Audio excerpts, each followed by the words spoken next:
Hello, Assalamualaikum and welcome to the video. So in this video, we are going to look at chapter 8, rotational of rigid body. I'm going to divide the video into two parts. So this is going to be the first part. In the first part of the video, we are going to look at the rotational kinematic and also torque. And then in the second part of the video, we are going to continue with the equilibrium of rigid body. And then we are going to continue with rotational dynamic and also conservation of angular momentum. Before we start diving into chapter 8, I'm going to introduce to you the symbols that we are going to use when we study this chapter. So if you can still remember from the past few chapters, from chapter 2 to chapter 5, we quantify the motion based on these quantities, which is the displacement. We have displacement S, and then we have velocity V, and then we have also have the acceleration of the object, acceleration A, and then the mass M, and finally the force. There are a few more, but I'm just going to concentrate on these first 5 quantities. Alright, and then we continue our study into chapter 6 and chapter 7, where we have an object moving in circle, which is in chapter 6 and chapter 7. So in chapter 6 and chapter 7, we also have the displacement S, which is the arc length of the circular path. We introduce another quantity in chapter 6 and 7, which is the angular displacement, denoted by the symbol theta. And then in uniform circular motion, we have tangential velocity, and we have another quantity that quantify how fast the object is moving in a circle. So that quantity is the omega, the angular velocity. So for acceleration in chapter 6 and chapter 7, we have centripetal acceleration. So centripetal acceleration is just an acceleration that is pointing towards the center of the motion, and the centripetal acceleration is due to the changes of the direction of the velocity. So we have centripetal acceleration because the direction of V, the direction of velocity vector is keep changing. That's why we have centripetal acceleration, and then we also have mass of an object, and then also force. Okay,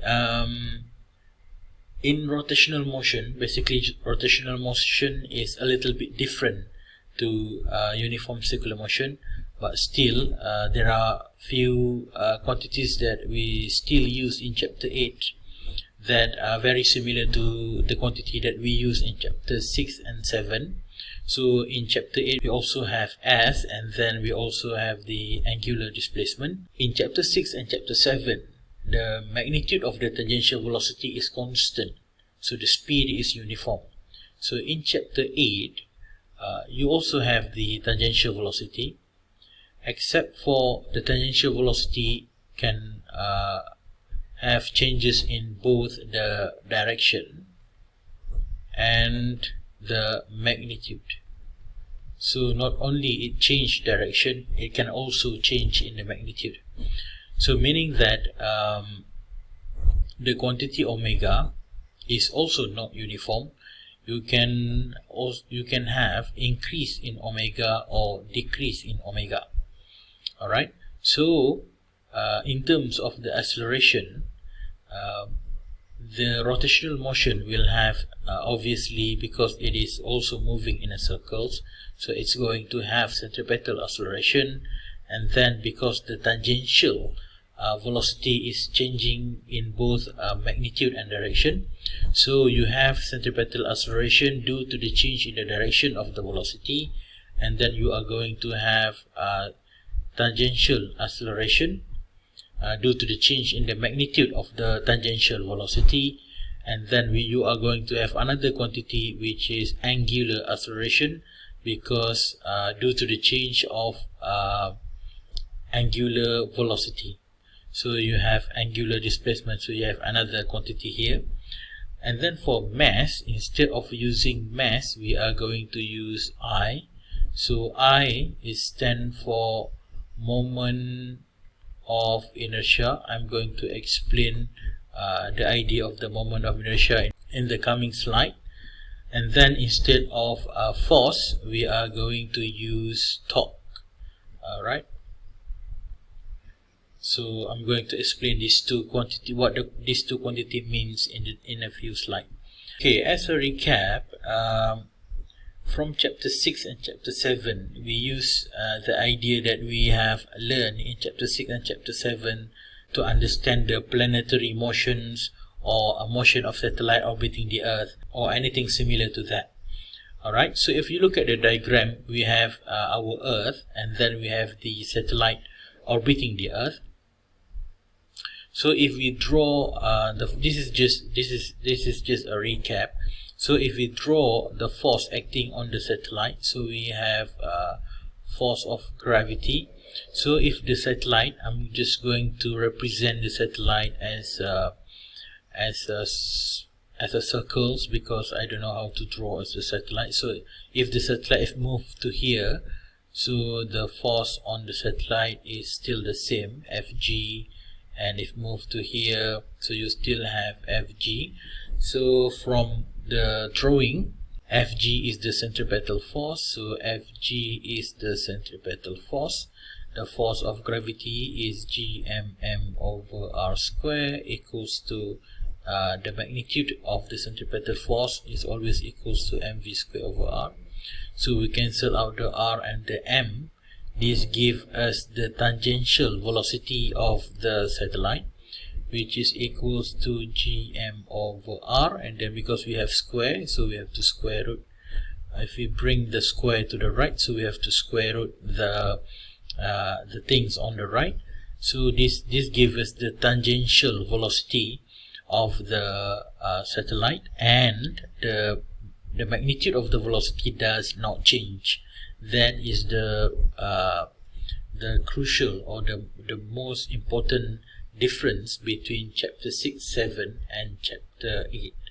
Alright, so in chapter 6 and chapter 7, the tangential speed is constant except for the direction of the velocity is changing. Alright, from here you can derive the equation for the period of the satellite.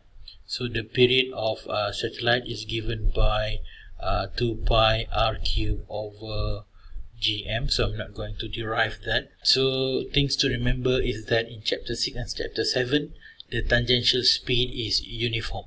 So if you look at the diagram here, this diagram here, you have a big disc attached to the engine of the car. The big disc here is a flywheel. So the flywheel is used to provide continuous power to the wheel of the car, alright, from the engine of the car. So we have done an experiment in the lab to determine the moment of inertia of a flywheel. So I'm going to explain what is moment of inertia. So if you look at the diagram here, we have a skater. At first, she has her arms out. So when the arms is out, the moment of inertia of the skater is big. So then the angular velocity of the skater is going to be relatively small. So the moment the skater brings her arm close to the body, so the moment of inertia decreases. So this will increase the angular velocity or the spinning velocity of the skater.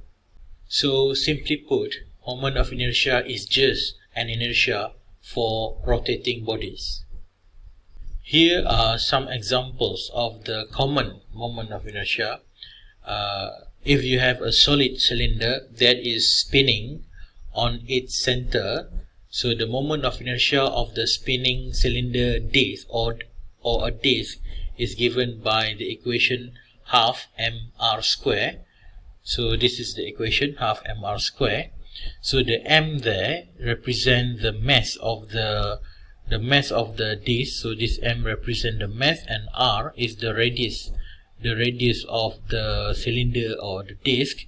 Same here. So the r is measured from the center of the rotational axis. So the same for the solid sphere and the rod. The capital M represent the mass of the object, and R, it represents the radius of the object. So in the case of a rod, instead of R, we use the length of the rod. So these are some of the common moment of inertia. So if you have an object with a big moment of inertia, it's going to be difficult to spin or to rotate that object. Okay, now coming to the rotational kinematic. So in linear motion, we have 4 equations that we use to calculate, for example, the velocity, displacement, acceleration or time for the motion. So the first equation we have is the displacement. So the displacement is given by half u plus v times t. So in rotational motion, as I have previously in rotational motion, the tangential velocity can either increase or decrease. So this will result in the increase of the angular velocity or decrease in the angular velocity. So these values are not uniform. So in rotational motion, the displacement will be replaced by the angular displacement, and then equals to half. The initial velocity will be the initial angular velocity plus with the final velocity times t. And then the second equation, we have v equals to u plus at. So if you want to find the new angular velocity, if the object is spinning with an angular acceleration alpha, then the new velocity omega is going to be, if you refer back to the equation here, so we have u, so we have omega naught plus in linear motion we use acceleration, in rotational we are going to use angular acceleration times with t. So the next one is v square equals to u square plus 2as.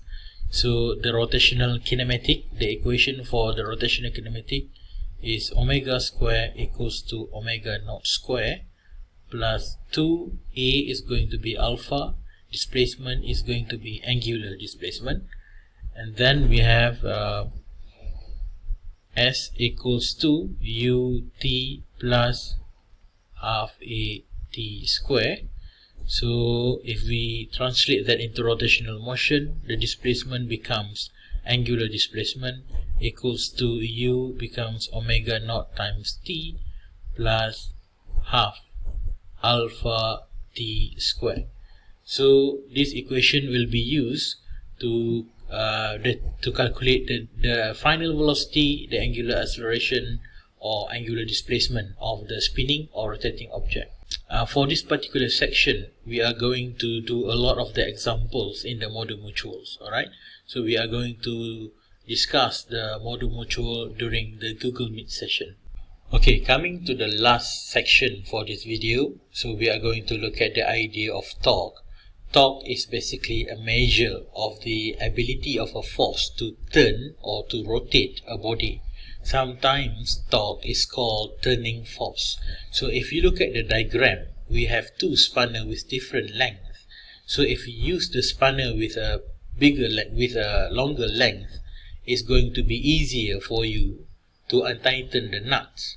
Even if you were applying the same amount of force, you will feel easier if you are using a longer spanner. So the turning ability of the force is bigger when you use a longer spanner. So the equation to calculate torque, which is the ability of the force to turn a body, is given by the equation torque is equals to R cross with F. So R is the distance from the pivot point. So this is the pivot point. So pivot or the turning point. So R is measured from the pivot point to where the force is applied. So from here to here, that is the value of R, and then multiply. So because it is a cross product, so you are going to multiply the magnitude of the R with the magnitude of the force, and then sine the angle between R and F. So because the F is applied straight downwards, so the angle between R and F is 90 degree.